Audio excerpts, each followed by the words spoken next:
Hi guys, so today we're going to be talking about acute events in infancy. This is a really interesting topic, and a lot of kids present with such a kind of history of having an acute event. So it's really important both from a clinical and also from a theoretical point of view.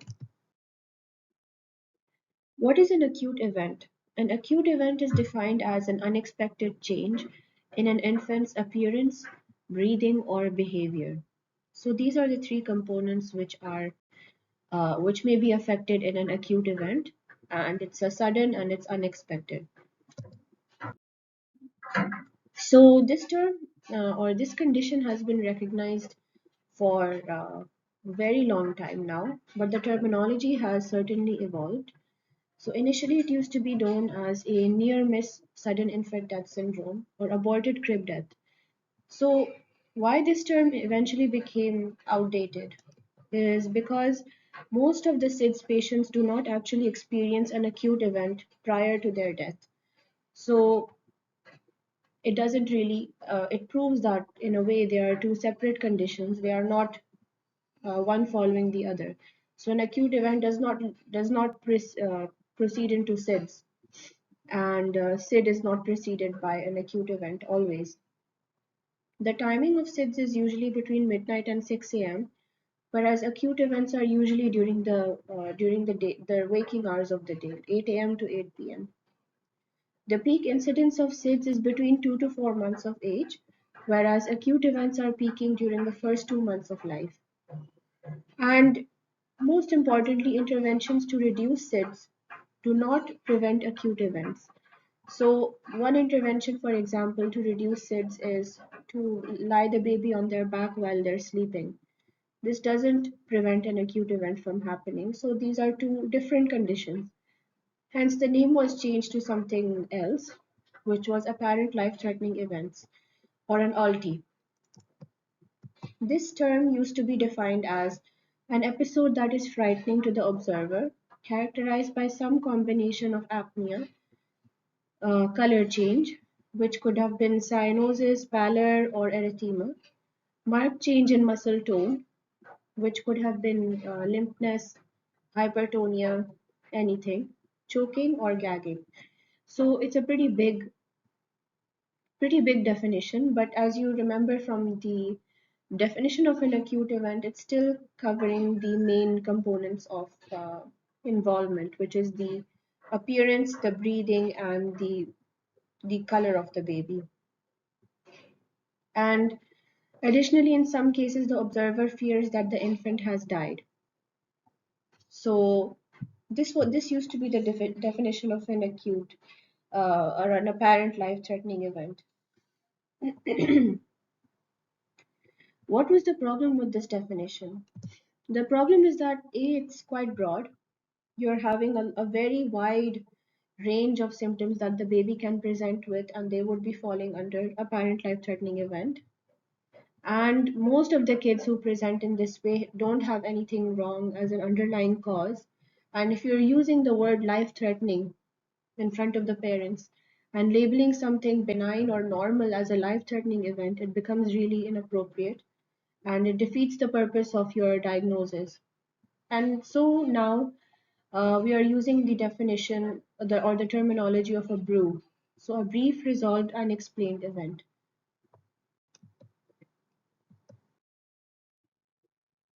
So, what is a BRUE or a brief, resolved, unexplained event? The definition has been significantly narrowed down and made much more precise. So, this is an event lasting shorter than 1 minute, usually.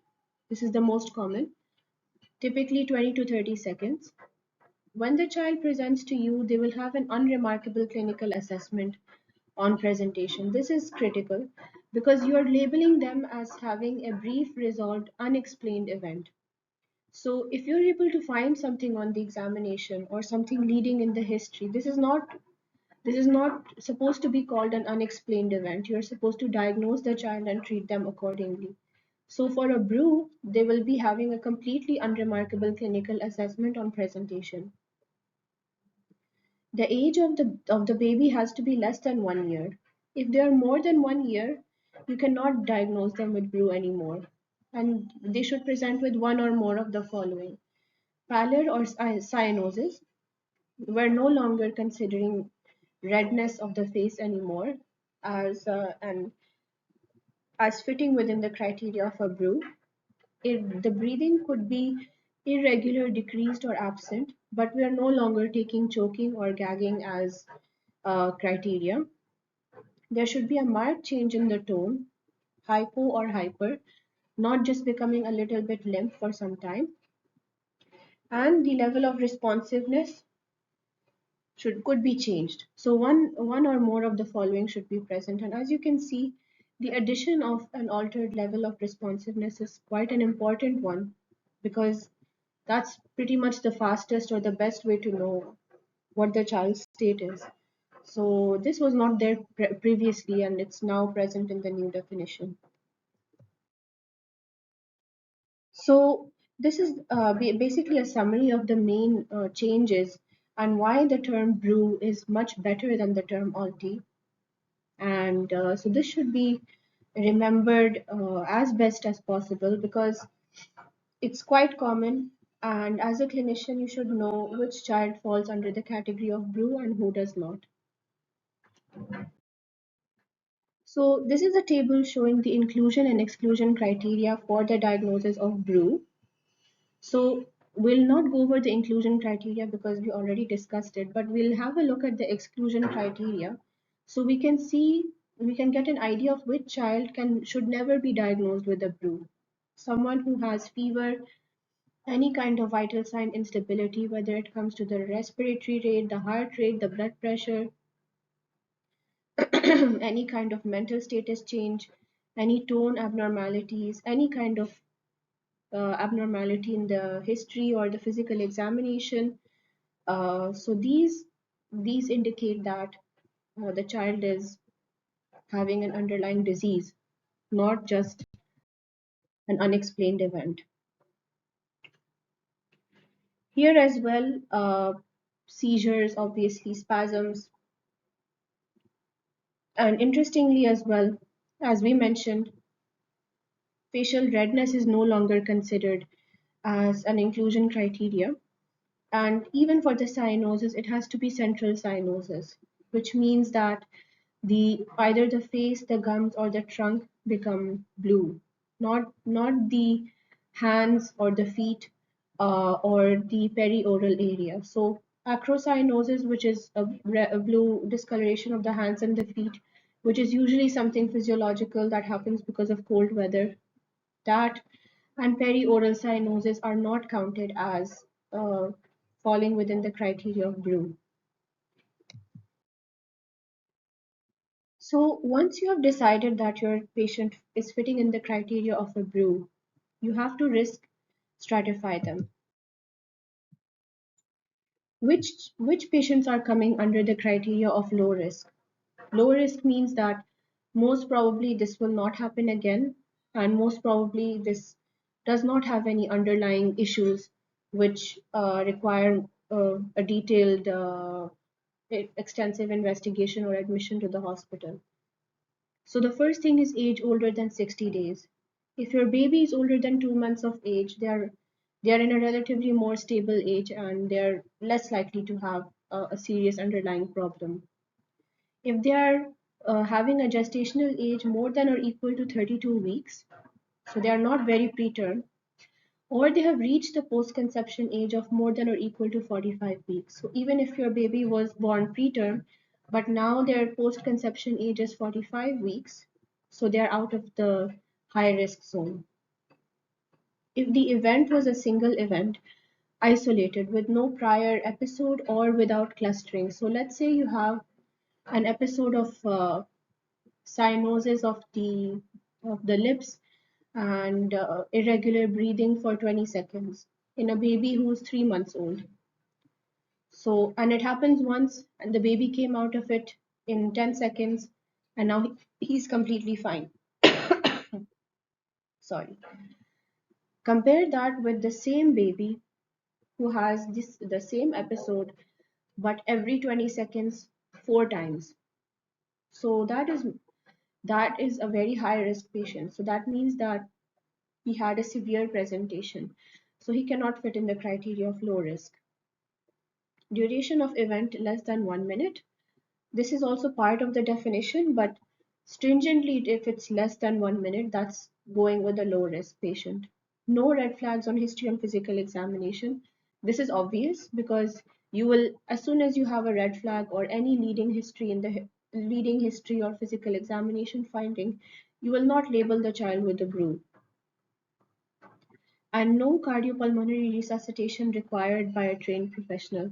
So we're not really counting an untrained parent who decided to give some back blows or breaths or CPR to the baby as him having required CPR. But if an ambulance was called, CPR was given, of course it's not a low risk patient. So how do we manage? Management follows this simple algorithm. So you're gonna initially decide whether this patient even fits in the criteria of BRUE or not. If they are fitting the criteria, you will decide whether they are low risk or high risk. If they are low risk, then you will not need to do any investigations and you will discharge them home with a follow up within 24 hours or an early medical follow up. If they are coming in the high risk criteria, you should consider admission and further investigations for the child. We're going to go over very briefly now over non-BRUE events. And this is really important to consider because a lot of different diseases present in a similar way to how BRUEs present, with the few change in components. So like a pallor or cyanosis, breathing abnormalities, change in the tone or altered level of consciousness.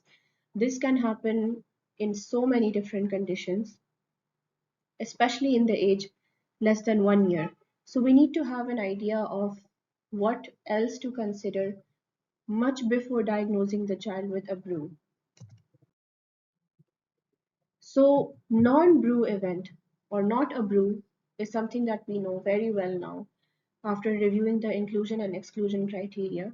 But to summarize, it's either a vitally unstable patient or someone who is symptomatic on presentation or someone whose history and physical examination are suggestive of an underlying diagnosis.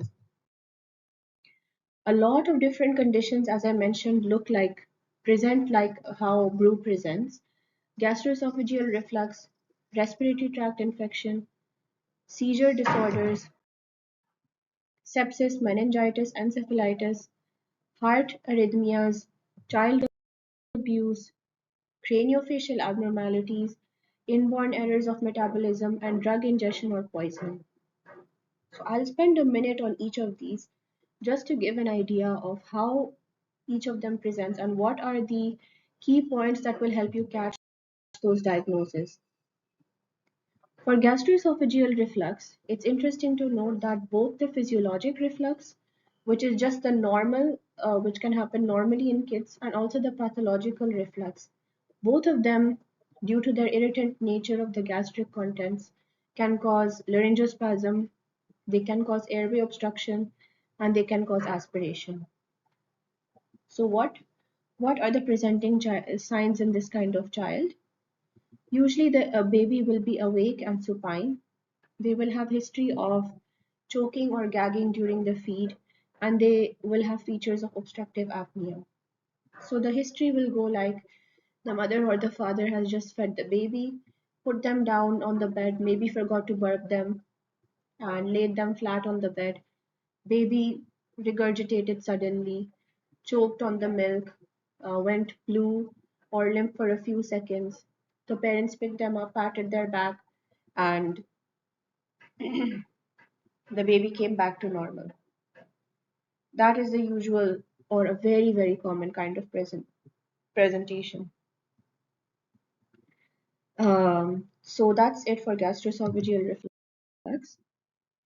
Infection is an extremely critical point to keep in mind, especially in a baby who's younger than 1 month or younger than 1 year even, because these are the very fragile This is the very fragile infancy period. Infections can precipitate apnea, whether it's a respiratory infection or it's sepsis. Most commonly, respiratory tract infections, as we know, because of the mucus, because of the airway edema. In a small baby, it can cause upper airway obstruction. Uh, Patients will usually be symptomatic at the time of presentation, and this is again going with an older baby. But for babies who are younger than 2 months of age or those born prematurely, sometimes they can only present with apneas. So they can have very non-specific features. So your history has to be tailored to catch any infection.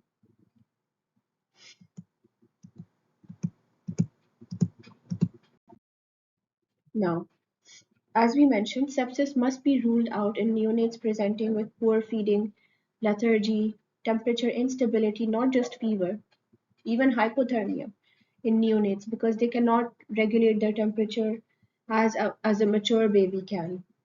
Respiratory distress, collapse, or DIC, obviously. It may be early or late onset, and of course, you need to work up for sepsis. So, this is extremely critical to keep in mind that you have to rule out infections in infants presenting with BRUE.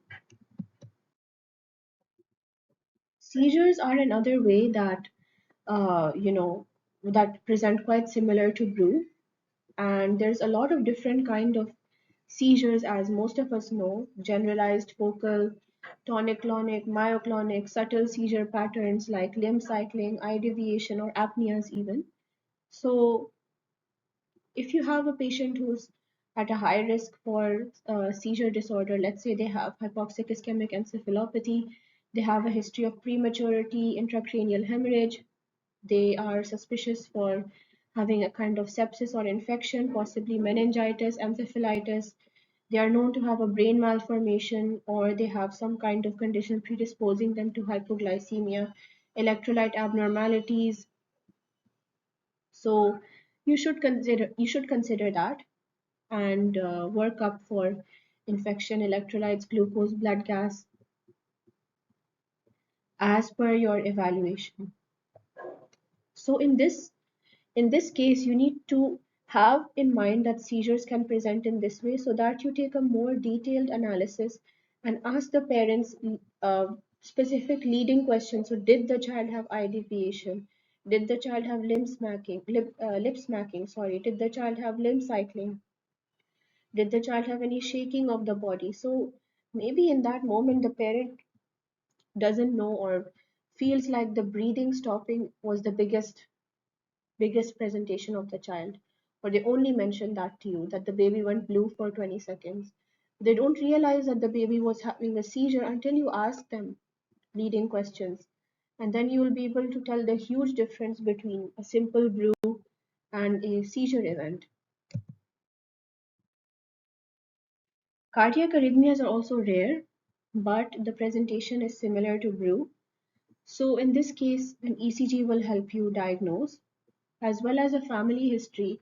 If you have a family history of sudden death or exercise induced sudden death during exercise as well, so this will help you diagnose this condition. Or family history of syncope, sometimes a family history of deafness as well. This will all raise the flags, but there's no harm in doing an ECG if you're suspecting this condition. Inborn errors of metabolism, these are very rare, but it's important to catch them because these conditions predispose to acidosis and hypoglycemia.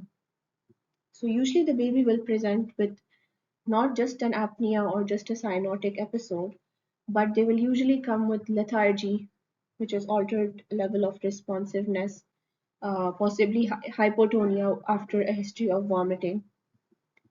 So usually the baby may be having a developmental delay as well. And on your investigation, you will find that they are having hypoglycemia and metabolic acidosis.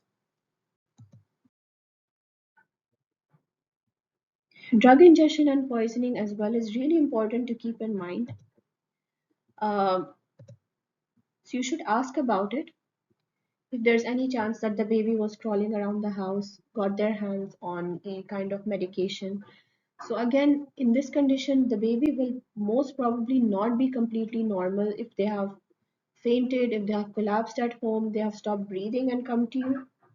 It's highly unlikely that they're going to be acting completely normal as if nothing happened. But if you have this kind of history of something suddenly happening to a baby and their condition going from completely normal to very bad, you should keep drug ingestion and poisoning in your mind.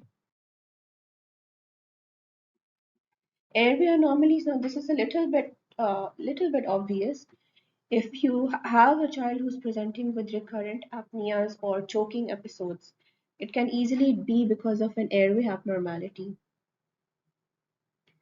or it can be because of neuromuscular weakness. So the suck and the swallow muscle coordination is not there, or they are very weak. So the child keeps choking again and again. Or there's a kind of craniofacial dysmorphism. So the structures are fine inside, but the skeletal structure is abnormal. So again, predisposing the child to choking. So we're going to wrap up the presentation with a case, and I hope that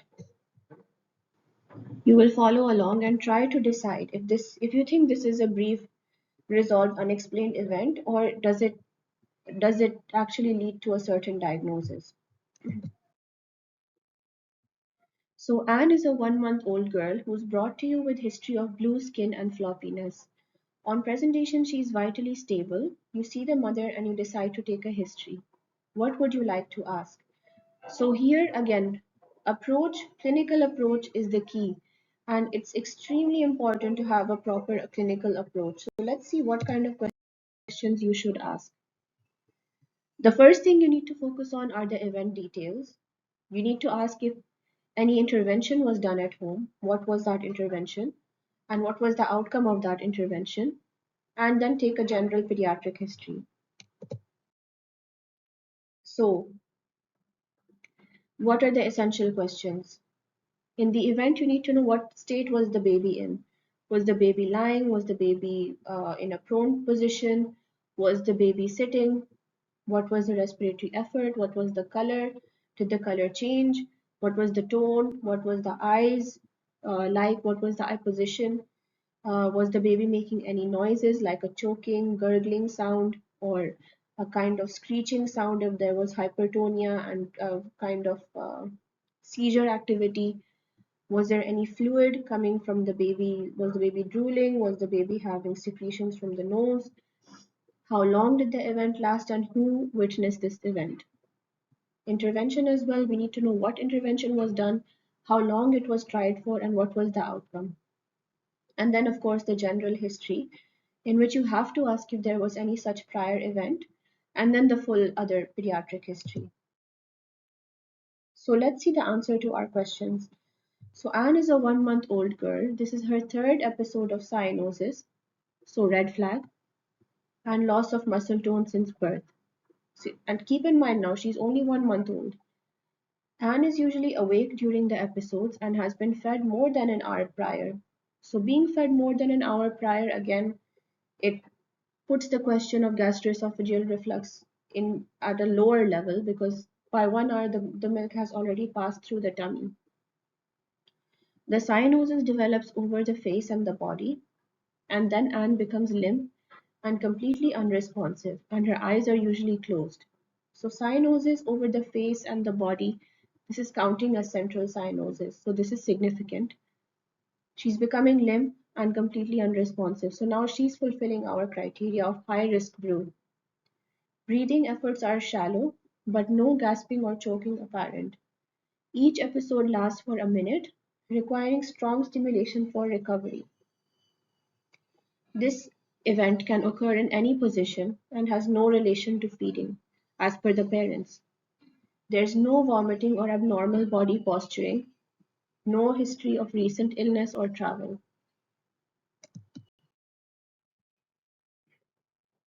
Strong pats on the back along with mouth to mouth for a few seconds help for a few seconds seemed to help Anne come out of the episode. So this is again a red flag. So she seems to need a lot of help to come out of the episodes. Now the interesting point is that the mother mentioned she has never personally witnessed any of Anne's acute events and fails to provide any further details regarding them. So what does this mean? This means that asking who witnessed the events and who's caring for the baby is absolutely critical, and you can see that it changed our impression of this patient immediately because we're taking history from someone who's telling you a second hand narrative of what happened. So we need to confirm with the person who actually saw this. So Anne has no other diagnosed medical conditions. She's born at term and she had a normal birth weight and an unremarkable postnatal and antenatal period. And in the family history, she's the youngest of three siblings. Uh, she has two sisters. The siblings are healthy, but they are difficult to manage because they keep hurting themselves. Okay, this is said by the mother. Red flag. There is no family history of sudden death, heart disease, or chronic illness. Both of Anne's parents are lawyers. They're working late hours with frequent business trips abroad. And when you ask the social history, you got this that they are taken care of by their nanny, and there's no smokers or alcohol consumers at home. So you can see that when you took a comprehensive history, each of the historic components is telling you something. Either it is ruling in or ruling out something. And had you missed out on the family history or the social history in this particular case, you would have missed a huge red flag. So now that you've spoken with the mother, you go towards the nanny. So what does the nanny tell you? Nanny is telling you that she's been working with Anne's parents ever since the children were born and she cares about them. This episode happened while Anne was crawling around. So Anne is 1 month old, and the nanny is telling you that she's crawling, and she accidentally knocked her head on the door. Then she became blue and limp, and the nanny patted her back to life. The same month, Anne had two similar episodes. One happened while she was playing with the water faucet. Is it possible for a 1 month old to play with the water faucet and accidentally turned on the hot water? No, it's impossible. And the second event occurred when their pet dog got hold of her. So this is a huge red flag.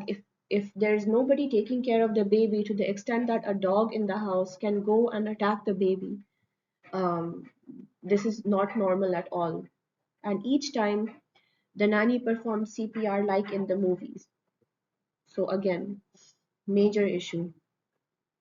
The nanny the nanny mentioned she never thought they were serious enough to inform the mother or take Anne to the hospital.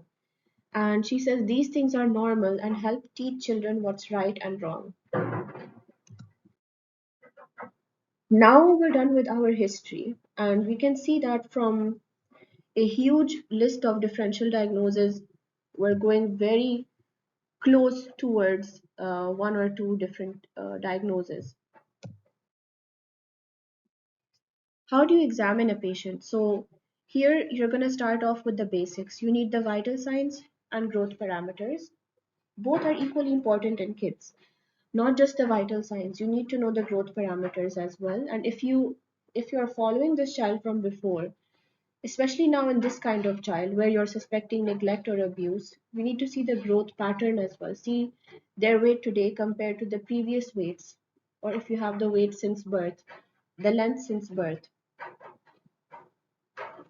General features on examination, which which is basically the general examination, and system-wise examination.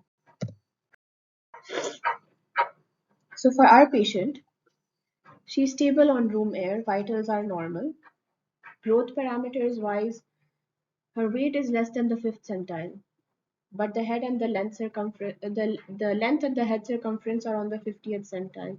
What does this tell you? that she is not being nourished well, or she's having failure to thrive because her birth weight was normal. Then what happened to her? Her general look is of dehydration. She has multiple bruises at different stages of healing on her body. She has scald marks over the right arm and the leg, but no obvious bony deformities. System examination is completely normal. So, of course, this is not a low risk patient. You admit them to short stay for further observation. You did some basic investigations which came back to be normal. You monitored her overnight and she remained continuously normal with no further attacks. What is the most likely underlying issue?